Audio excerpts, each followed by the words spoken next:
สัพเพสัตตาสัตว์ทั้งหลายที่เป็นเพื่อนทุกข์เกิดแก่เจ็บตายด้วยกันทั้งหมดทั้งสิ้นอาเวราหนตุจงเป็นสุข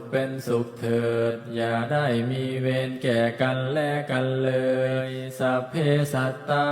สัตว์ทั้งหลายที่เป็นเพื่อนทุกข์เกิดแก่เจ็บตายด้วยกันทั้งหมดทั้งสิ้นอาภัยาปัชชาหนตุจงเป็นสุขเถิดอย่าได้เบียดเบียนซึ่งกันและกันเลยสัพเพสัตตา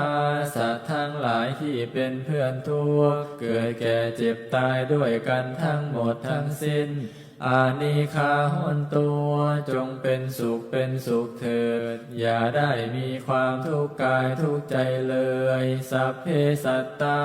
สัตว์ทั้งหลายที่เป็นเพื่อนทุกข์เกิดแก่เจ็บตายด้วยกันทั้งหมดทั้งสิ้นสุขีอัตตานังปริหารันตัวจงมีความสุขกายสุขใจ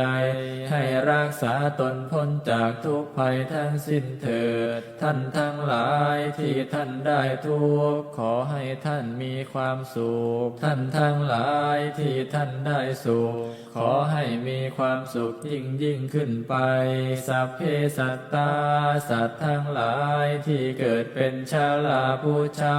ที่เกิดเป็นนันทชาติที่เกิดเป็นสังเสทชาติที่เกิดเป็นโนปาติกา